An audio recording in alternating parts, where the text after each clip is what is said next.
Hello दोस्तों, नमस्कार। आपका स्वागत है आपके अपने चैनल हिंदी हब ऑफिशियल में। तो दोस्तों, आज हम पुरस्कार कहानी जो कि जयशंकर प्रसाद जी द्वारा रचित है की प्रश्नोत्तरी पे चर्चा करने वाले हैं। इस कहानी के 100 प्लस प्रश्नों को हम देखेंगे। आज की वीडियो में हम लगभग 65 प्रश्नों को देखने वाले हैं। यदि आपकी प्रतिक्रिया उत्साहपूर्ण रही तो दोस्तों जल्द ही दूसरा पार्ट भी लेकर के आऊँगा। हालांकि ज़्यादातर प्रश्नों को इसी वीडियो में संकलित कर लिया है, लेकिन यदि आपकी आवश्यकता, आपकी मांग और रहती है तो दूसरी वीडियो भी लाई जाएगी।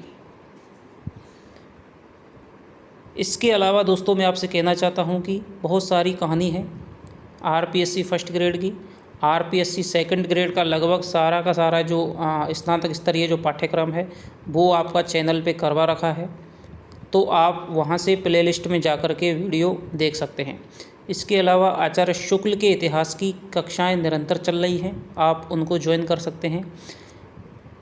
आरपीएससी फर्स्ट ग्रेड में कविता क्या है निबंध, शिरीष के फूल निबंध, कफन कहानी इत्यादि पढ़ाई जा चुकी हैं। डिस्क्रिप्शन में टेलीग्राम चैनल की लिंक दे दी गई है, वहाँ पर दोस्तों पीडीएफ वगैरह हैं आपको मिल जाया करेंगी, तो आप लिंक पे जा कर के टेलीग्राम को ज्वाइन करें। तो चलिए बिना किसी देरी के शुरुआत करते हैं पुरस्कार कहानी की। आज आपको इस वीडियो में पता लग जाएगा दोस्तों कहानी पढ़ना क्या होता है और ढंग से पढ़ना, प्रश्नोत्तरी के माध्यम से कहानी पढ़ना क्या होता है। तो पहला इसका प्रश्न है, पुरस्कार कहानी प्रसाद के किस कहानी संग्रह में संकलित है? छाया, प्रतिध्वनि, आंधी, इंद्रजाल। बताइए दोस्तों। तो पुरस्कार जो कहानी है दोस्तों वो प्रसाद जी के आंधी नामक कहानी संकलन में संकलित है। ये संकलन है वो आपका मैं नहीं बताऊंगा, आगे प्रश्न है वो आने वाला है। आंधी है छाया, प्रतिध्वनि, आकाशदीप, आंधी, इंद्रजाल। तो ये इनका चौथा संकलन था जिसमें पुरस्कार नामक कहानी है वो संकलित की गई है। आगे चलते हैं। आंधी कहानी संकलन का प्रकाशन वर्ष क्या है? 1920, 1929, 1930, 1935। तो आंधी का जो दोस्तों प्रकाशन वर्ष है वो है 1929 है। 1929 में प्रसाद जी का चौथा कहानी संग्रह आंधी है वो प्रकाशित हुआ था, जिसमें कि आपकी पुरस्कार कहानी है वो संकलित है। आंधी में संकलित कहानी पुरस्कार कौन सी क्रम संख्या पर संकलित है? 6, 5, 9, 11। तो जैसा कि मैंने पुरस्कार कहानी को पढ़ाते समय ये सारी चीज़ें आपको बताई थी, तो जिन्होंने पुरस्कार कहानी पढ़ रखी है हमारे चैनल पे वीडियो के माध्यम से तो ज़्यादातर क्वेश्चनों का जवाब दे देंगे, लेकिन फिर भी दोस्तों ऐसे प्रश्न, आधे से ज़्यादा प्रश्न आपको नए मिलेंगे जिनको कि आप देख करके चौंक सकते हैं। प्रश्नों का स्तर और प्रश्नों को कहाँ से कैसे बनाया गया है वो आप यहाँ पर देख पाएंगे। आंधी में संकलित कहानी पुरस्कार कौन सी क्रम संख्या पर संकलित है? तो मैंने आपको बताया कि आंधी में 11 कहानियाँ संकलित हैं, जिनमें 11वें नंबर की कहानी कौन सी है? पुरस्कार है। तो ये हो गई दोस्तों चौथा ऑप्शन। निम्न में से कौन सी कहानी आंधी संकलन में संकलित नहीं है? मधुआ, घीसू, नीरा, छोटा जादूगर। तो इसमें दोस्तों मधुआ मैंने आपको बताई थी कि मधुआ कहानी है वो आंधी में है, घीसू भी है, नीरा भी है, लेकिन जो छोटा जादूगर है वो आपके इंद्रजाल में क्या है? संकलित है। इंद्रजाल इनका 5वां कहानी संग्रह है, तो छोटा जादूगर इसका उत्तर हो गया दोस्तों। आंधी में संकलित देखिए 11 कहानियाँ कौन कौन सी हैं? आंधी हो गई, मधुआ हो गई, दासी हो गई, घीसू हो गई, बेड़ी, व्रतभंग, ग्राम गीत, विजया, अमिट स्मृति, नीरा, पुरस्कार। तो ये पुरस्कार है वो 11वीं कहानी है। पुरस्कार कहानी का आरंभ किस नक्षत्र से होता है? मृगशिरा, आर्द्रा, रोहिणी, पुनर्वसु। तो दोस्तों मैंने आपको बताया था शुरू में ही कि ये क्वेश्चन आपका बन सकता है। पुरस्कार कहानी का जो आरंभ है वो आपके आर्द्रा नक्षत्र से होता है। ये बरसात का नक्षत्र है वो माना जाता है, बरसात का नक्षत्र माना जाता है। मृगशारी नक्षत्र है, रोहिणी भी, पुनर्वसु भी, मघा नक्षत्र है, ठीक है। ऐसे बहुत सारे नक्षत्र होते हैं। तो आपका आर्द्रा नक्षत्र से कहानी की क्या है, शुरुआत होती है। प्राची के एक निरभ्र कोने में स्वर्ण पुरुष झांकने लगा। पंक्ति में स्वर्ण पुरुष संकेत करता है कौशल के राजा की ओर, मधुलिका के सुनहरे रंग की ओर, सूर्य की स्वर्ण लालिमा की ओर, कौशल की स्वर्ण प्रतिमा की ओर।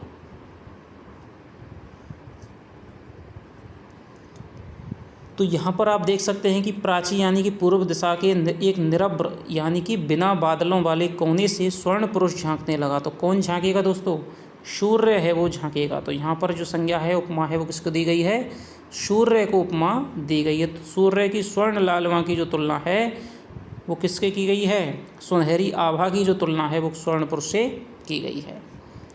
कहानी में आए निम्न शब्दों का सही क्रम होगा, रथों अश्वारोहियों हाथियों, हाथियों अश्वारोहियों रथों, रथों हाथियों अश्वारोहियों, अश्वारोहियों रथों हाथियों। इस प्रकार का प्रश्न भी जब उसे यदि खटक गया, उसका माइंड ऐसा है तो दोस्तों कुछ भी बना सकता है। आजकल आते हुए प्रश्नों की देख करके हम कुछ भी नहीं कह सकते हैं।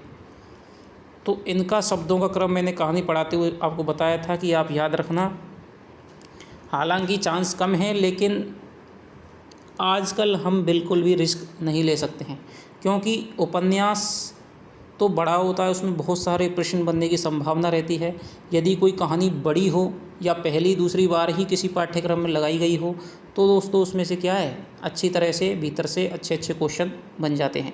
लेकिन पुरस्कार कहानी है आपके बहुत बार बहुत जगह के पाठ्यक्रमों में लगाई जा चुकी है, बहुत सारे क्वेश्चन इनमें से बन चुके हैं। तो एक कहानी छलनी हो चुकी है। जिस प्रकार से नेट का पाठ्यक्रम है वो छलनी हो चुका है, तो वहाँ पर भी क्या है, क्रम, संगत, असंगत, विकल्प, ठीक है।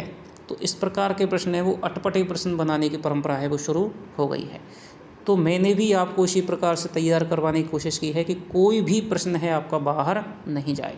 तो इन शब्दों का जो सही क्रम होगा, तो जो क्या है, जो मगध जो कौशल का उत्सव है, कौशल का उत्सव है, तो उसमें क्या है, विभिन्न देशों से विभिन्न राज्यों के राजकुमार भी आए हैं। तो उनकी क्या है, रथों की सबसे पहले तो रथ होगा, फिर दोस्तों हाथियाँ होंगे, फिर क्या है, अश्वारोही होंगे, ठीक है। तो सबसे पहले क्या होंगे, रथ होंगे, हाथी होंगे, अश्वारोही होंगे। आप इनके महत्ता की दृष्टि से भी लगाए जा सकते हैं कि सबसे पहले रथ है वो सबसे क्या कीमती होता है, फिर हाथी है, फिर अश्वारोही हो जाएगा। तो रथ, हाथी और अश्वारोही, ये इनका क्रम है। मधुलिका किस राज्य की वासी थी, कर्नाट, कौशल, मगध, शूरसेन। तो हम जानते हैं कि जो पुरस्कार कहानी है दोस्तों किस जनपद के इधर उधर घूमती है, तो कौशल जनपद के इधर उधर घूमती है। तो कौशल जो राष्ट्र है, राष्ट्र नाम आया है इसमें कहानी में। हालांकि ये प्राचीन भारत में क्या था, एक महाजनपद था। तो कौशल जनपद की है वो वासनी है मधुलिका। मधुलिका इसमें नारी पात्र है और इसकी कहानी की नायिका है। कौशल के उत्सव में महाराज को कितने दिन के लिए कृषक बनना पड़ता था, 1 दिन, 2 दिन, 3 दिन, 1 साल, बताइए।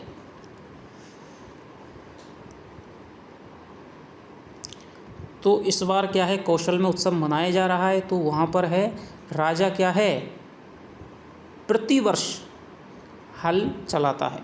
तो वहाँ पर क्या है, 1 दिन के लिए दोस्तों क्या है, उसको कृषक है वो बनता है और अपने हाथों से हल चलाता है। आगे चलिए, ज़्यादा दोस्तों मैं आपको क्या है विस्तार से व्याख्या करके बताऊंगा, तो आगे आने वाले क्वेश्चन भी मैं आपको बता दूंगा।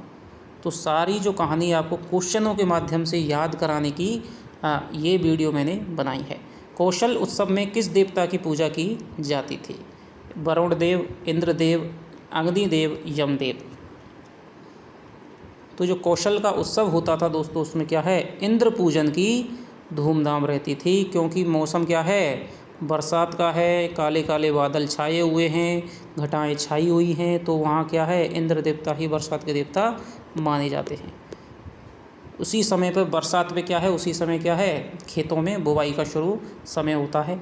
कौशल का प्रसिद्ध उत्सव कितने वर्षों में एक बार आयोजित होता था? हर वर्ष, हर दूसरे वर्ष, हर तीसरे वर्ष, हर चौथे वर्ष। तो कौशल का जो उत्सव है, इंद्र पूजन का जो उत्सव है, वो हर वर्ष है वो आयोजित होता था और राजा अपने हाथों से हल चला करके उसकी शुरुआत करता था और एक दिन के लिए राजा है वो कृषक बनता था। आगे चलते हैं। मगध के राजकुमार का नाम क्या है? गुह्यसेन, मातृगुप्त, अरुण, सिंहमित्र। गुह्यसेन, मातृगुप्त, अरुण, सिंहमित्र। तो मगध का जो राजकुमार है दोस्तों वो क्या है? अरुण है और इस कहानी का क्या है, वो नायक है। मधुलिका का क्या है, वो प्रेमी भी है। मधुलिका का प्रेमी भी है, तो यह आप ध्यान है।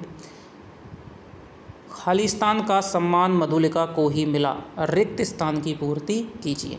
खेत देने का, थाल पकड़ने का, बीज देने का, राजा का आशीर्वाद पाने का। तो किसका सम्मान है वो मधुलिका को मिलता है? तो ये दोस्तों क्या है, यहाँ पर बीज देने का सम्मान है वो मिलता है कि राजा है। अब की बार क्या है, मधुलिका का क्षेत्र है वो इंद्र पूजन के उत्सव के लिए राजा ने हल चलाने के लिए वो चुना है। राजा हल चला रहे हैं, मधुलिका ने थाल पकड़ा हुआ है। वो उत्साह के साथ में राजा को क्या है, बीज देती जा रही है। तो खेत उसका चुना गया, इसलिए बीज देने का जो सम्मान है वो मधुलिका को ही मिला है। कौशिय बसन, खाली जगह लहराता हुआ स्वयं शोभित हो रहा था। कौशिय शब्द का अर्थ किस रंग से संबंधित है? तो लाल रंग, कुश जैसा हरा, गेरुआ, पीला। तो यहाँ पर दोस्तों कौशिय बसन किसने पहन रखे हैं? मधुलिका ने। ये आपको ध्यान रखना है। उसका जो बसन है वो लहरा रहा है, तो एक तरफ तो वो उसको पकड़ती है और एक तरफ क्या है, अपने माथे पर जो उसकी लट आई हुई हैं, अलकें आई हुई हैं, उनको वो संभालती है। तो क्या है, ये है इसका गेरुआ रंग का उसका क्या है, बसन है। कौशिय बसन यानी कि गेरुआ रंग का उसका वस्त्र है। आगे चलते हैं। अरुण उत्सव के समय किसे देख रहा था? राजा द्वारा हल चलाने को, प्रजा की हर्ष ध्वनि को, आकाश में उमड़ते बादलों को, मधुलिका के सौंदर्य और सरल चितवन को। तो अरुण है वो किसको देख रहा था? तो सारा जो दोस्तों क्या है, जनता थी, प्रजा थी, सारे लोग थे, वो क्या है, राजा द्वारा हल चलाने को देख रहे थे। लेकिन अरुण का जो पूरा का पूरा ध्यान है वो मधुलिका के सौंदर्य और सरल चितवन की ओर था। राजकीय अनुग्रह क्या था? प्रजा की हर्ष ध्वनि, वृद्ध मंत्री का आशीर्वाद, थाल में कुछ स्वर्ण मुद्राएं, खेत को राजकीय संरक्षण मिलना। तो राजकीय अनुग्रह क्या था? तो राजकीय अनुग्रह जैसा कि आपने पढ़ा हो तो आपको पता होगा कि थाल में कुछ स्वर्ण मुद्राएं हैं वो दे दी जाती हैं, यह एक राजकीय अनुग्रह था। मधुलिका खेत का मूल्य क्यों स्वीकार नहीं करती है? क्योंकि खेत बंजर और अनुपजाऊ था। मधुलिका खेत को धन की क्योंकि मधुलिका को धन की जरूरत ना थी, वह पितामहों की भूमि को बेचना अपराध मानती है। मधुलिका राजकीय अनुग्रह से नफरत करती है। तो मधुलिका खेत का मूल्य है वो क्यों स्वीकार नहीं करती है? क्योंकि वो खेत है उसके पितामहों की भूमि है, जिसे वो बेचना अपराध मानती है। इसलिए राजकीय अनुग्रह खेत का जो मूल्य स्वीकार करना उसके लिए संभव नहीं है, वो मना कर देती है। राजकीय अनुग्रह के रूप में भूमि का कितने गुना मूल्य दिया जाता था? 2 गुना, 4 गुना, 3 गुना, 5 गुना, बताइए। तो जो स्वर्ण मुद्राएं दी जाती थी, जो भी कुछ दान दक्षिणा दी जाती थी, तो उसमें क्या है, जितनी भूमि ली जाती थी उसके मूल्य का 4 गुना है वो राजकीय अनुग्रह है वो दिया जाता था और वो राजकीय संरक्षण में खेत आ जाता था। तू आज से राजकीय संरक्षण पाने की अधिकारिणी हुई, कथन किसका है? राजा, सेनापति, वृद्ध मंत्री, लेखक। तो ये जो कथन है वो आपके वृद्ध मंत्री का है। जब वो मना कर देती है तो वृद्ध मंत्री है वो राजा के बोलने से पहले कहता है कि क्या बक रही है पागल लड़की, तू आज से क्या है, राजकीय संरक्षण की अधिकारिणी हुई है, तो ये मूल्य ले ले, तेरी भूमि से 4 गुना मूल्य है। मधुलिका राजकीय रक्षण की अधिकारिणी किसे बताती है? स्वयं को, सारी प्रजा को, अरुण को, मानव, पशु, पक्षी, सबको। तो मधुलिका है वो राजकीय जब वृद्ध मंत्री कहता है कि तू राजकीय संरक्षण की अधिकारिणी हो गई है, इस मूल्य को ले ले, अब तेरा क्या है, राजा ही रक्षा करेगा, वही तुझे खाने पीने को देगा। तो वो क्या कहता है, मधुलिका कहती है कि राजकीय संरक्षण की अधिकारिणी तो सारी प्रजा है। सिंहमित्र कौन था? सेनापति, मधुलिका का भाई, मधुलिका का पिता, मधुलिका का प्रेमी। तो सिंहमित्र है दोस्तों वो क्या है, मधुलिका का पिता था। सिंहमित्र की एकमात्र कन्या थी मधुलिका। सिंहमित्र ने किस युद्ध में कौशल की लाज रखी थी? बंगाल युद्ध में, कलिंग युद्ध में, वाराणसी युद्ध में, कन्नौज युद्ध में।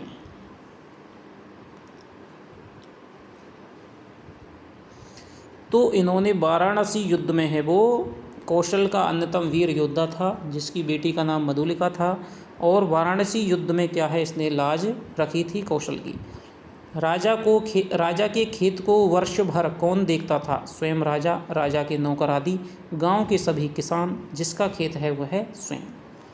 तो राजा है वो तो एक दिन के लिए कृषक बनता था, उसका खेत है वो एक साल के लिए लिया जाता था और हर वर्ष होता था, और राजा क्या है उस पर हर साल ऐसे खेतों को लेकर के उसे क्या है, राजकीय संरक्षण में उस भूमि को ले लेता था। तो यहाँ पर राजा के खेत को वर्ष भर कौन देखता था? तो यहाँ पर दोस्तों जिसका खेत है वह स्वयं ही उसका क्या है, खेत को देखता था। अरुण अपने विश्राम भवन में जागरण करते हुए किस पक्षी को अंगड़ाई लेते हुए देखता है? चिड़िया, कपोती, कोकिल, चकोरी। अरुण क्या है, उत्सव समाप्त हो गया है, सभी लोग क्या है, सो रहे हैं, विश्राम कर रहे हैं, लेकिन अरुण है वो अपने विश्राम गृह में जाग रहा है और वो अपनी खिड़की से क्या देखता है, किस पक्षी को अंगड़ाई लेते हुए देखता है? चिड़िया, कपोती, कोकिल, चकोरी। तो वो दोस्तों पक्षी देखता है कपोती, यानी कबूतर है वो क्या है, कबूतरी है वो अंगड़ाई ले रही है। अरुण क्या अश्व किस जाति का था? सैंधव, मारवाड़ी, काठियावाड़ी, मणिपुरी। तो अरुण दोस्तों क्या है, अपने साथ में घोड़ा था बहुत ही तीव्र गति से चलने वाला, तो वो क्या है, सिंधु देश का तुरंग है वो दौड़ा चला जा रहा है, सिंधु देश का तुरंग। तो घोड़ों की कुछ जातियां होती हैं जैसे कि सैंधव सिंधु देश का, मालानी मारवाड़ी, काठियावाड़ी, मणिपुरी, स्पीति, ठीक है, तो ये क्या है, भूटिया। तो ये अश्व की जातियां होती हैं। तो सैंधव जाति का तुरंग था। कुमारी के सोए हुए सौंदर्य पर दृष्टिपात करने वाले धृष्ट तुम कौन? कथन कहानी में किसके कहने से संबंधित है? मधुलिका, माधवी, कपोती, कोकिल। कुमारी के सोए हुए सौंदर्य पर दृष्टिपात करने वाले धृष्ट तुम कौन? कथन कहानी में किससे संबंधित है? मधुलिका, माधवी, कपोती, कोकिल। तो ये है दोस्तों आपके क्या है, कोकिल है। जब क्या है, अरुण है वो अपने बेग से घोड़े पर बैठ कर के निकल जाता है और वो कहाँ पहुँचता है, जहाँ मधुलिका है विश्राम कर रही है। तो वो सोई हुई है और अचानक उसने क्या है, अपने घोड़े को चुप रहने का संकेत देता है और उसको वो निहारने लग जाता है। लेकिन ऊपर से पेड़ पर है क्या है, कोयल बैठी हुई है और वो क्या कहती है, एकदम से चिल्ला उठी है, यानी ऐसा कह रही हो कि भाई सोई हुई राजकुमारी के सौंदर्य पे तुम दृष्टि डाल रहे हो, तुम हे मूर्ख, हे धृष्ट, हे नीच, तुम कौन हो? मधुलिका किस वृक्ष के नीचे अपना घर बनाती है? शलूक वृक्ष, मधुक वृक्ष, शीरीष वृक्ष, बट वृक्ष। मधुलिका किस वृक्ष के नीचे अपना घर बनाती है? तो दोस्तों मधुक वृक्ष का नाम है इसमें आया है। मेरा हृदय तुम्हारी छवि का भक्त बन गया है, कथन किसने किससे कहा? मधुलिका ने अरुण से, अरुण ने मधुलिका से, राजा ने मधुलिका से, मधुलिका ने प्रकृति के रचयिता से। बताइए किससे कहा? तो मेरा हृदय तुम्हारी छवि का भक्त बन गया है, यानी कि मधुलिका जब क्या है, राजा को थाल दे रही थी, उस समय उसका जो सौंदर्य बन रहा था, तो वो छवि ही जागे हुए राजकुमार के आंखों के सामने घूम रही थी। तो वो जाकर के उससे कहता है, अरुण ने मधुलिका से ये कथन कहा था। यदि आपको हमारी वीडियो दोस्तों पसंद आ रही हो तो उसको लाइक कर दिया करें और कमेंट में क्या कमी है, क्या अच्छाई है, वो सब बताया करें, जिससे कि हमें और भी अच्छी अच्छी वीडियो बनाने का क्या है, उत्साह प्राप्त हो। चैनल को सब्सक्राइब कर लें बेल आइकन पे क्लिक करके, जिससे कि प्रत्येक वीडियो की नोटिफिकेशन आपको समय समय पर मिलती रहे। मेरे हृदय की भावना अवगुंठन में रहना नहीं चाहती है, कथन किसका है? मधुलिका, अरुण, कौशल सेनापति, सिंघमित्र। तो ये जो कथन है वो है आपके अरुण का। वो क्या है, क्या कहता है कि मैं तुम्हारी छवि का भक्त बन गया हूँ, मेरी जो भावना है वो मेरे अवगुंठन यानी कि मेरे अधिकार में, मेरे बंधन में रहना नहीं चाहती है, अर्थात मैं अपना प्रेम निवेदन है वो करना चाहता हूँ। तो यही भाव है। मैं दुख से विकल हूँ, मेरा उपहास ना करो। मधुलिका अरुण से ऐसा क्यों कहती है? क्योंकि अरुण उससे प्रेम निवेदन करता है, क्योंकि राजा ने उसे दंडित किया है, क्योंकि वह गरीबी में रहने के लिए बाध्य है, क्योंकि उसकी भूमि पर से उसका अधिकार छीन लिया है। तो जब राजकुमार उसके सामने प्रेम निवेदन करता है तो वो कहती है कि भाई मैं इस समय दुख से विकल हूँ, क्योंकि मेरी भूमि पर से मेरा अधिकार है वो छीन लिया गया है, इसलिए मुझ जैसी अनाथनी पर, अभागनी पर तुम प्रेम का निवेदन करके मेरा और उपहास मत करो। कौन सा कथन वो असत्य है? खेत छिन जाने पर मधुलिका की दशा छिन्न माधवी लता जैसी हो गई है। मधुलिका कृषक बालिका है। मधुलिका कौशल के राष्ट्रीय नियम को बदलना चाहती है। मधुलिका पृथ्वी पर परिश्रम करके जीने वाली है। तो इसमें से कौन सा कथन आपको असत्य लगता है कहानी में आए अनुसार? तो खेत छिन जाने पर क्या है, मधुलिका की दशा है वो छिन्न माधवी लता जैसी हो गई है। बिल्कुल सही है। जब राजकुमार अरुण जाता है तो मधुलिका जिस वृक्ष के नीचे विश्राम कर रही है, तो प्रसाद जी लिखते हैं कि छिन्न माधवी लता जैसी वृक्ष से क्या है, अलग हुई सी पड़ी है। ठीक है, सुमन है वो मुकुलित हैं, भ्रमर हैं वो निस्पंद पड़े हुए हैं। तो ये बात वो कहते हैं। तो यहाँ पर क्या है, जिस प्रकार लता के पेड़ से छिन जाने पर उसकी दशा हो जाती है, उसी प्रकार से खेत के छिन जाने पर मधुलिका की दशा हो गई है। मधुलिका कृषक बालिका है, वो खुद ही कहती है। मधुलिका कौशल के राष्ट्रीय नियम को बदलना चाहती है। ये बात दोस्तों क्या है, यहाँ पर गलत है, असंगत हो जाएगी, क्योंकि वो कहती है कि वो अपने खेत का कहती है कि भाई मैं आज क्या है, मेरा उपहास मत करो, मेरी भूमि है वो मुझसे छीन ली गई है। तो राजकुमार कहता है कि मैं तुम्हें तुम्हारा खेत है वो वापस दिलवा सकता हूँ यदि तुम चाहो तो मधुलिका कहती है कि मैं कौशल के राष्ट्रीय नियम को बदलना नहीं चाहती, चाहे मुझे कितना ही दुख क्यों ना हो। मधुलिका पृथ्वी पर परिश्रम करके जीने वाली है। ये वो कहती है कि तुम तो क्या है, नंदन विहारी हो, और मैं पृथ्वी पर परिश्रम करके जीने वाली हूँ। तो इसका ऑप्शन हो जाएगा 3 गलत। मधुलिका की पर्णकुटी की दीवार किससे बनी थी? बांसों से, मिट्टी से, घास-फूस से, सूखे डंठलों से। तो मधुलिका है एक पेड़ के नीचे एक अपनी पर्णकुटी बना लेती है, उसकी जो दीवार है वो सूखे डंठलों से बनी हुई थी। आगे चलते हैं। कौन सा कथन है वो असत्य है? मधुलिका चौथे पहर रूखी सूखी खाकर पड़ी रहती थी। दुबली होने पर उसके अंग पर तपस्या की कांति थी। वह एक आदर्श बालिका थी, पर आसपास के कृषक उसका अनादर करते थे। तो यहाँ पर असत्य है दोस्तों। मधुलिका चौथे पहर रूखी सूखी खाकर दूसरों के खेतों में काम करती थी, और चौथे पहर है वो रूखी सूखी खाकर पड़ी रहती थी। ये कहानी में कल लाइन आई है। दुबली होने पर भी उसके अंग पर तपस्या की कांति थी, ये भी सत्य है। वह एक आदर्श बालिका थी, ये भी सही है। पर आसपास के कृषक उसका अनादर नहीं दोस्तों, आदर करते थे। छाजन टपकने पर मधुलिका एक कोने में क्यों बैठी हुई थी? शीतकाल की रजनी थी, मेघों से भरा आकाश था, वह अंधेरी रात में भय से कांप रही थी। उसके पास ओढ़ने की कमी थी, इसलिए ठिठुर रही थी। वह अपने अभाव को आज बढ़ाकर सोच रही थी। बताइए।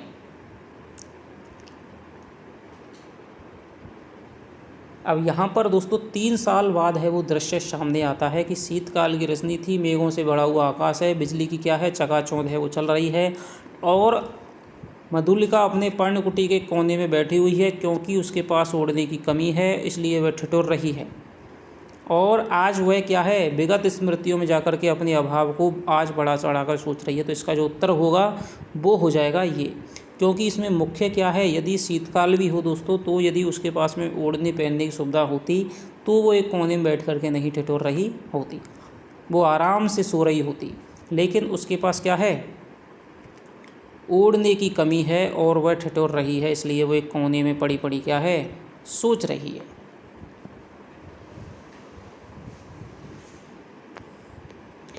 जीवन से सामंजस्य बनाए रखने वाले उपकरण तो अपनी सीमा निर्धारित रखते हैं, परंतु उनकी आवश्यकता और कल्पना भावना के साथ घटती रहती है। पंक्तियों का संबंध किस कहानी से है? जीवन से सामंजस्य बनाए रखने वाले उपकरण तो अपनी सीमा निर्धारित रखते हैं, परंतु उनकी आवश्यकता समय के अनुसार भावना और कल्पना के अनुसार घटती बढ़ती रहती है। पंक्तियों का संबंध दोस्तों किस कहानी से है? वो है किस कहानी से? पुरस्कार कहानी से। वो सोच रही है कि भाई जीवन के जो क्या है सामंजस्य बनाते हैं, जो जीवन को आसान बनाते हैं, ऐसे जो उपकरण हैं उनकी भी क्या है आज मेरे पास नहीं है, तो आज उनकी आवश्यकता मुझे बहुत ज़्यादा महसूस हो रही है। अरुण मधुलिका के पास कितने वर्ष बाद दोबारा आता है? 1 वर्ष, 2 वर्ष, 3 वर्ष, 4 वर्ष। तो अभी मैंने आपको बता दिया है कि 3 वर्ष बाद है वो अरुण यहाँ पर आता है। मधुलिका के अतीत स्मरण प्रसंग से संबंधित कौन सा कथन है वो असंगत है? ये एक नया प्रकार का आपको क्वेश्चन देखने को मिलेगा कि जहाँ पर एक तरह का प्रसंग चल रहा है तो उस प्रसंग में से कौन सा कथन है वो असंगत, या दूसरे प्रसंग का कथन दे करके या उसी प्रसंग के किसी कथन को गलत करके भी क्वेश्चन आपको बनाया जा सकता है। तो वह अरुण के चाटुकारी शब्दों को सुनने के लिए उत्सुक है। मधुलिका बीते हुए क्षण को लौटा लेने के लिए विकल है। मगध की प्रसाद माला के वैभव की कल्पना करती है। दारिद्र्य की ठोकरें भी उसके आत्मबल को नहीं तोड़ पाई हैं। तो ये बताइए आप, मधुलिका के अति स्मरण प्रसंग से संबंधित कौन सा कथन असंगत है?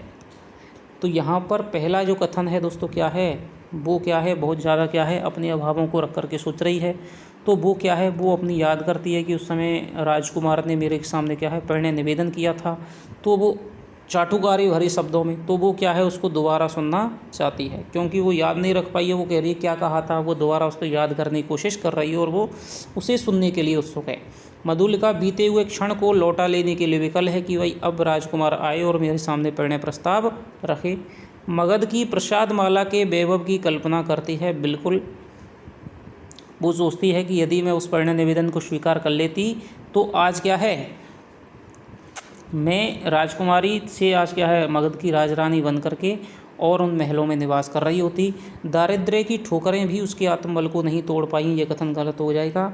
आत्मबल की भावना है, लेकिन दोस्तों अभावों ने और दारिद्रता की ठोकरों ने उसके आत्मबल को क्या है तोड़ दिया है, उसको और ज़्यादा अभावहीन कर दिया है। तो चौथा ऑप्शन हो जाएगा। मधुलिका अपनी जर्जर झोंपड़ी के लिए किस संभावना से कांप उठी? अपनी भीषण मृत्यु की, ओले पड़ने की, अरुण के चले जाने की, गड़गड़ाहट बढ़ने की। तो मधुलिका की झोंपड़ी है वो जर्जर है, घास फूस से बनी हुई है। तो दोस्तों वो क्या है, जैसे ही सोचती है और उस समय बिजली की चकाचौंध है वो बढ़ जाती है और गड़गड़ाहट है वो भी बढ़ जाती है। तो वो समझती है कि ओले नहीं पड़ जाएं, तो ओले पड़ने की संभावना से वो कांप जाती है। अरुण कौशल में जीविका खोजने के लिए क्यों आया है? क्योंकि वह मधुलिका को पाना चाहता है। वह मधुलिका की तरह कृषक बनना चाहता है। उसने अपना बल वैभव त्याग दिया है। उसे विद्रोही होने पर मगध से निर्वासित कर दिया है। तो अरुण है जो कि मगध का राजकुमार है और उसने मगध में विद्रोह कर दिया है। वो मधुलिका से कहता है कि मैं विद्रोही हूँ और मुझे मगध से निर्वासित कर दिया गया है, इसलिए मैं कौशल में जीविका खोजने के लिए आया हूँ। बाहुबल ही वीरों की आजीविका है, कथन किसका है? मधुलिका, राजा, अरुण, सेनापति। तो बाहुबल ही वीरों की आजीविका है, ये कथन है दोस्तों किसका? अरुण का कथन है। अरुण के अनुसार वह निर्वासित होने पर भी निराश हताश क्यों नहीं है? क्योंकि वह निराश होना नहीं चाहता। अब उसे मधुलिका के प्रेम का सहारा मिल गया है। वह अपने बाहुबल पर भरोसा करता है। वह जवान है और युद्ध करने की क्षमता रखता है। तो जब मधुलिका कहती है कि भाई कि तुम इतने सारे सैनिकों को रखे हुए हो, तो अरुण क्या कहता है कि बाहुबल ही तो वीरों की आजीविका है और मैं अपने बाहुबल पे भरोसा करता हूँ, एक नए राज्य की स्थापना कर सकता हूँ, इसलिए मैं निराश क्यों हूँ। तो इतना ज़्यादा उत्साह है उसमें, उतना ज़्यादा विश्वास है, तो वो अपने बाहुबल पे भरोसा करता है। कौशल के सेनापति कहाँ गए हुए थे? युद्ध करने के लिए, लगान वसूलने के लिए, राजा से गुप्त मंत्रणा करने के लिए, पहाड़ी दस्युओं का दमन करने के लिए। तो कौशल के सेनापति हैं वो कहाँ गए हैं? पहाड़ी दस्युओं का दमन करने के लिए। मगध कहता है कि मैं तुम्हारा जो खेत है, मैं तुम्हें अब खेत क्या दिलाऊंगा, तुम्हें मगध वो कौशल की राजरानी के पद पे क्या है अभिषिक्त करूंगा। तुम यदि मेरा साथ दो, और जो राजा हैं वो भी तुम्हारे लिए दान देने के लिए चिंतित हैं, और जो सेनापति हैं वो भी इस समय पहाड़ी दस्युओं का दमन करने के लिए बहुत दूर गए हुए हैं। मधुलिका राजा से दुर्ग के किस दिशा की ओर भूमि मांगती है? उत्तर की ओर, पूर्व की ओर, दक्षिण की ओर, पश्चिम की ओर। तो मधुलिका है दोस्तों वो मांगती है दक्षिणी नाले की ओर भूमि मांग लेती है, और क्या कहती है कि मुझे दक्षिणी नाले के समीप की भूमि दे दी जाए, मैं वहाँ पर खेती करना चाहती हूँ। मुझे एक सहायक मिल गया है जो मनुष्यों की सहायता से उस भूमि को समतल बनाने में मेरी मदद करेगा। राजा मधुलिका को भूमि देने में क्यों संकोच करता है? राजा मधुलिका को भूमि देने में क्यों संकोच करता है? क्योंकि वह अपनी भूमि से अधिक भूमि की मांग करती है। राजा मधुलिका को भूमि देना नहीं चाहता है। मंत्री राजा को भूमि देने से मना करता है। भूमि ऊबड़ खाबड़ तथा सैनिक महत्व रखती है। तो मधुलिका ने क्या कह दिया कि भाई दक्षिणी नाले के समीप की भूमि मुझे चाहिए। अब एक तो वो सिंघमित्र की कन्या जिसने वाराणसी के युद्ध में कौशल की लाज रखी थी, और इसके अलावा उसने अपना खेत दिया है, तो राजा पे क्या है उपकार है। तो वो कहता है कि भाई वो भूमि देना चाहता है, लेकिन उसने क्या है, क्योंकि वो भूमि उबड़ खाबड़ तो है ही, तो उसका क्या करेगी, खेती करके उसमें कैसे समतल बनाएगी। इसके अलावा वो सैनिक महत्व रखती है। तो ये बात सबसे इम्पोर्टेंट है कि वह दक्षिणी दुर्ग के समीप क्या है सैनिक महत्व रखती है, इसलिए राजा क्या है संकोच कर रहा है। जीर्ण कलेवर शब्दावली अरुण किसके लिए प्रयुक्त करता है? कौशल राष्ट्र के लिए, कौशल के राजा के लिए, कौशल की राजधानी श्रावस्ती के लिए, कौशल के किले के लिए। तो जीर्ण कलेवर इस कौशल की राजधानी श्रावस्ती में, जीर्ण कलेवर इस कौशल यानी कि कौशल के लिए जीर्ण कलेवर यानी कि जो कौशल है वो क्या है जीर्ण शीर्ण हो गया है, उसमें शक्ति नहीं रह गई है। तो कौशल राष्ट्र की राजधानी में तुम्हारा अभिषेक होगा। तो वो मधुलिका से कहता है तो कौशल राष्ट्र के लिए जीर्ण कलेवर शब्द का प्रयोग किया गया है। अरुण के अनुसार मधुलिका का अभिषेक है वो कहाँ होगा? कौशल में, श्रावस्ती में, मगध में, पाटलिपुत्र में। अरुण के अनुसार मधुलिका का अभिषेक कहाँ होगा? कौशल में, श्रावस्ती में, मगध में, पाटलिपुत्र में। तो क्या है कौशल की राजधानी श्रावस्ती में होगा। अरुण की किस पहर विजय यात्रा होगी? पहले पहर, दूसरे पहर, तीसरे पहर, चौथे पहर।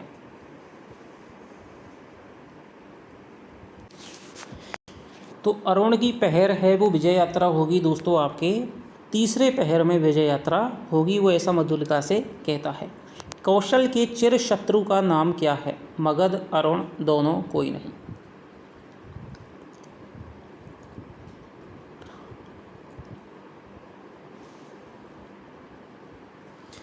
तो दोस्तों कौशल का जो चिर शत्रु है वो हो जाएगा आपका मगध हो जाएगा, ठीक है। और इसका प्रतिकार रूप में वो अरुण को भी मानती है। यहाँ पर कह सकते हैं कि अरुण भी वहाँ पर क्या है मगध से ही संबंधित है, मगध का राजकुमार है। तो उसके लिए भी यदि दोनों ऑप्शन आ जाएं अरुण और मगध, तो यहाँ पर दोनों के लिए भी ऑप्शन है वो सही हो जाएगा।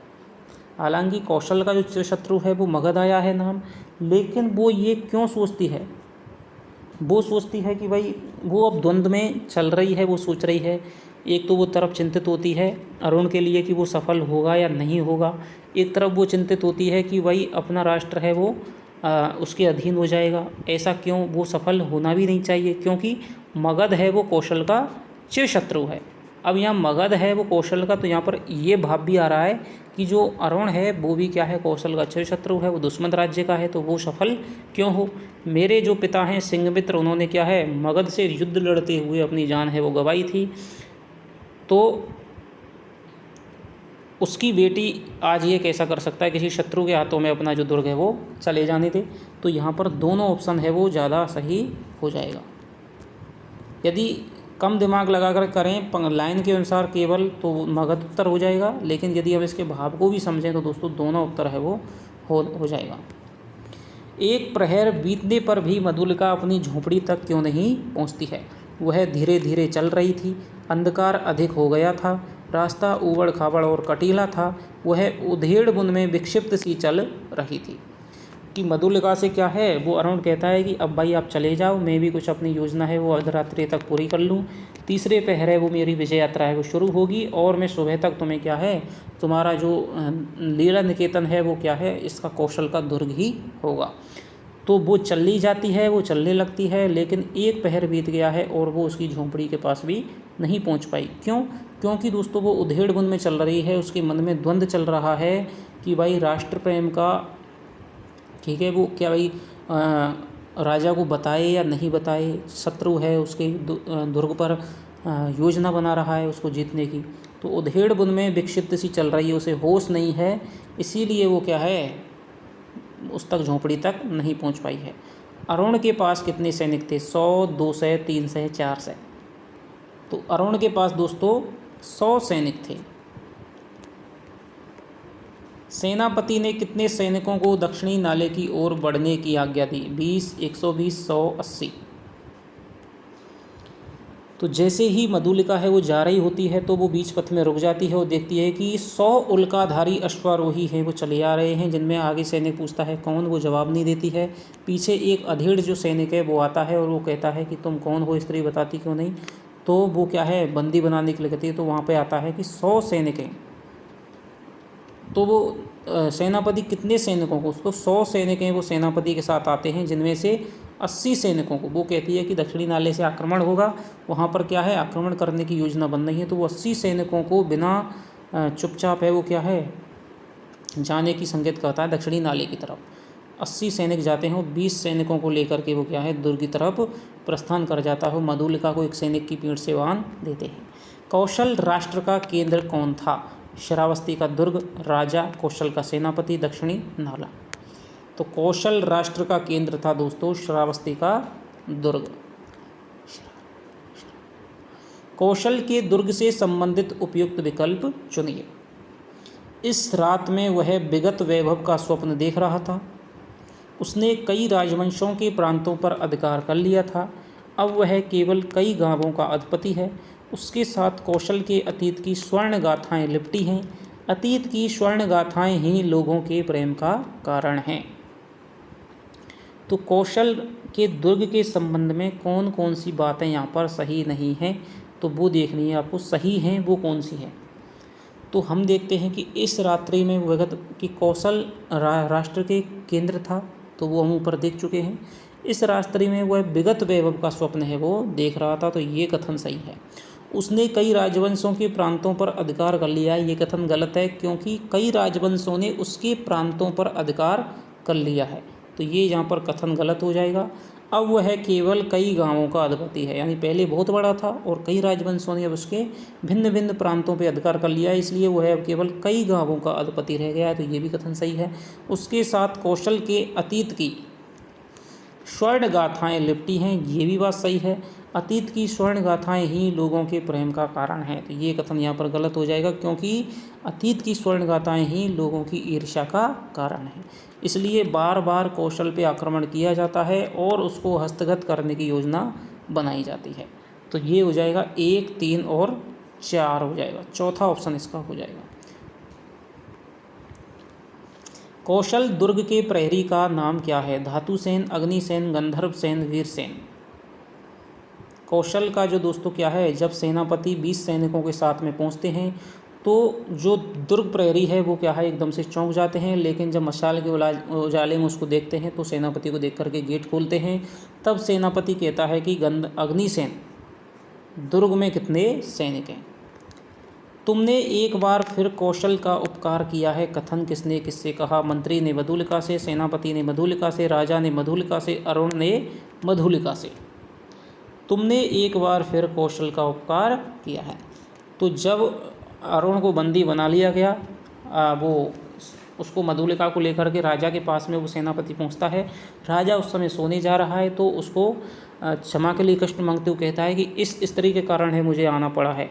तो राजा कहता है कि भाई स्त्री तुम दोबारा से क्यों आ गई? तुम्हें खेत के लिए भूमि दान कर दिए, क्या तुम्हें कोई बाधा उपस्थित हुई है? तो मंत्री कहता है कि इस स्त्री ने मुझे बताया कि दक्षिणी नाले के पार से आज आक्रमण होगा। तब राजा कहता है कि हे, तुमने आज फिर से क्या है कौशल का उपकार कर दिया है। तो राजा ने मधुलिका से कथन कहा। राजा ने अरुण को क्या दंड दिया? अर्थदंड, प्राणदंड, निर्वासन का दंड, आजीवन कारागृहवास। तो यहाँ पर राजा है, अरुण को दोस्तों क्या है, जो प्रजा है वो क्या कहती है, वध करो वध करो वध करो। तो यहाँ पर राजा है वो प्राण दंड की आज्ञा देता है। मधुलिका ने राजा से क्या पुरस्कार मांगा? अपना खेत, 100 स्वर्ण मुद्राएं, अरुण की मुक्ति, प्राण दंड। तो यहाँ पर जो मधुलिका है दोस्तों वो भी अपने व्यक्तिगत प्रेम का निर्वाह करती हुई प्राण दंड है वो मांगती है। राजा कहता है कि मैं अपनी निज की जो सारी खेती है वो मैं तुझे दे देता हूँ। तो मधुलिका कहती है कि मुझे कोई भी आवश्यकता नहीं है। राजा कहता है कि मैं तो तुझे देकर रहूँगा, तू मांग, कुछ भी मांग ले। तो वो कहती है, वो अरुण की तरफ देखती है, अरुण हंस पड़ता है और फिर अरुण के बगल में जाकर के खड़ी हो जाती है और कहती है कि मुझे भी प्राण दंड मिलना चाहिए। तो प्राण दंड है वो मांगती है। तो पुरस्कार के रूप में, पुरस्कार कहानी के कथानक का मुख्य उद्देश्य क्या है? मधुलिका और अरुण के प्रेम प्रसंग को दिखाना, कौशल के इंद्र पूजन अवसर की धूमधाम दिखाना, राष्ट्र प्रेम और व्यक्तिगत प्रेम का द्वंद्व दिखाना, कौशल के अतीत के वैभव की झांकी प्रस्तुत करना। तो यहाँ पर दोस्तों मैंने आपको बताया है कि राष्ट्र प्रेम और व्यक्तिगत प्रेम का द्वंद्व ही इस कहानी का क्या है, प्राण है, कथानक का केंद्र बिंदु है। पुरस्कार कहानी में किन ऋतुओं का वर्णन हुआ है? अब ऐसे क्वेश्चन हैं दोस्तों, आपको क्या है अटपटे लग सकते हैं, लेकिन कुछ भी आपसे पूछा जा सकता है। वर्षा और शीत, वर्षा और हेमंत, वर्षा और बसंत, केवल वर्षा ऋतु। तो पुरस्कार कहानी में दोस्तों किन ऋतुओं का वर्णन है? तो शीतकाल का वर्णन है एक तो, और वर्षा ऋतु का वर्णन है। लेकिन दोनों में ही क्या है, वर्षात हो रही है। तो यहाँ पर पहला जो आता है चित्र वो वर्षा ऋतु का आता है और दूसरा 3 वर्ष बाद जो आता है वो भी शीतकाल का आता है। कहानी में किन वृक्षों के नाम आए हैं? शलूक, मधुक, शलूक और बट वृक्ष, मधुक और बट वृक्ष, केवल मधुक वृक्ष। तो कहानी में दोस्तों नाम आए हैं आपके मधुक वृक्ष के और बट वृक्ष के। पहले तो क्या है, जो मधुलिका है अपना नाम है, उसका नाम के अनुरूप उसका बट वृक्ष है, तो उस मधुक वृक्ष है, उसके नीचे अपनी झोंपड़ी है वो बनाती है। इसके बाद में जब अरुण आता है, अरुण के साथ में वो बैठ कर के पहाड़ी गुफा के बगल में बट वृक्ष के नीचे बैठ कर के वो अरुण से बातें करती है। तो तीसरा ऑप्शन इसका राइट हो जाएगा। कहानी में किस पशु का उल्लेख नहीं है? हाथी, घोड़ा, बैल, सिंह। तो यहाँ पर दोस्तों कहानी में किस पशु का उल्लेख नहीं है? तो यहाँ पर क्या है, हाथी का उल्लेख है, घोड़ा का उल्लेख है, बैल का उल्लेख है, लेकिन सिंह का उल्लेख नहीं है। हाथी तो दोस्तों एक राजा है, वो गजराज पे बैठ के आता है। इसके अलावा हाथियों, रथों और अश्वारोहियों की पंक्तियाँ हैं।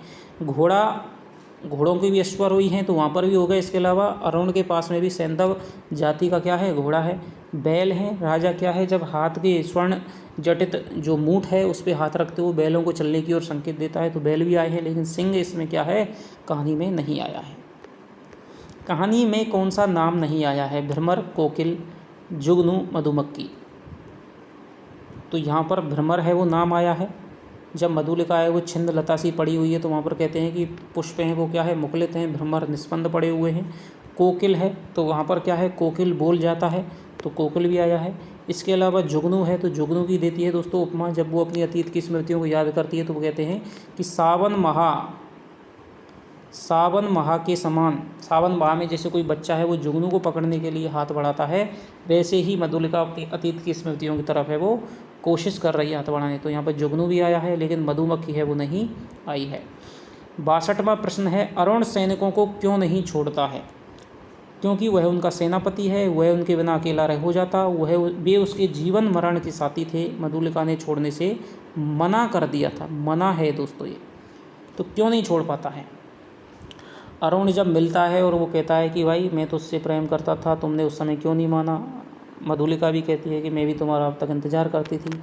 अरुण कहता है कि ये तुम्हारे सैनिक तुम्हारे साथ क्यों हैं, तुम इनको छोड़ क्यों नहीं देते? जैसे हम खेती करके खाते हैं वैसे ही तुम क्यों नहीं खाते?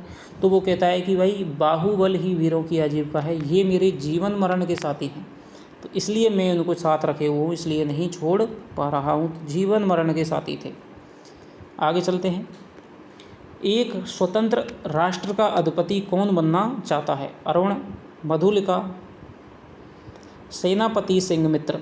तो यहाँ पर एक स्वतंत्र राष्ट्र का जो अधिपति है दोस्तों वो अरुण बनना चाहता है और मधुलिका को रानी बनाना चाहता है। अग्निसेन के अनुसार कौशल दुर्ग में कितने सैनिक थे? 200, 100, 200, 300, 400। जब जो सेनापति हैं वो 20 सैनिकों के साथ में दुर्ग पर पहुंचते हैं, गेट खुलवाते हैं, तो वो कहते हैं प्रहरी से कि वो अग्निसेन है उसके प्रहरी का नाम। अग्निसेन दुर्ग में कितने सैनिक हैं? तो वो कहता है 200 सैनिक हैं। अग्निसेन के दक्षिणी नाले की तरफ जाने के बाद दुर्ग में कुल सैनिक कितने बचे? 80, 100, 120, 240। तो यहाँ पर सेनापति कहता है कि 200 में से तुम 100 सैनिकों को लेकर के चलो, दक्षिणी नाले की तरफ जाओ और मैं यहाँ पर रहता हूँ। तो 200 सैनिक दोस्तों क्या है, दुर्ग में थे। 20 सैनिक सेनापति लेकर के आया था, तो 100 सैनिकों को लेकर के अग्निसेन वो चला गया दक्षिणी नाले की तरफ। 80 सैनिक पहले ही सेनापति ने भेजे थे, तो दक्षिणी नाले की तरफ तो 180 सैनिक हो गए। यहाँ पर बचे 100 सैनिक प्लस 120 सैनिक, तो 120 सैनिक हैं दोस्तों किले में हो गए। 80, 100, 120, 240, तो यहाँ पर 120 सैनिक हैं वो किले में हो जाएंगे। तो ये आपके पुरस्कार कहानी की दोस्तों प्रश्नोत्तरी रही। 65 प्रश्न हैं वो हमने देखे हैं और पूरी कहानी है वो हमने दोबारा से रिवाइज कर ली है। आशा करता हूँ कि आपको प्रश्नोत्तरी है वो दोस्तों पसंद आई होगी। कहानी भी अब आपको क्लियर हो गई होगी, याद हो गई होगी पूरी, एक एक पंक्ति के साथ में मैंने आपको कहानी पढ़ाई विस्तार के साथ में, और अब दोबारा से रिवीजन है वो करा दिया। कैसे कैसे किस प्रकार के क्वेश्चन बन सकते हैं, हर प्रकार के हर स्तर के प्रश्न हैं वो मैंने आपको बना के दिए हैं। यदि आप और भी डिमांड करते हैं तो दूसरी वीडियो भी आपको और आलोचकीय प्रश्नों से संबंधित, समीक्षा संबंधी प्रश्नों संबंधित कुछ और जो तथ्य एक आध दो चार छूट गए हैं वो भी मैं आपको लाने की कोशिश करूँगा। तो कमेंट करिएगा, वीडियो को दोस्तों लाइक करिएगा, बहुत मेहनत लगती है। चैनल को सब्सक्राइब कर लीजिएगा। तो चलिए आपसे मिलता हूँ अगली वीडियो में, तब तक के लिए दोस्तों बाय बाय। जय हिंद, जय भारत।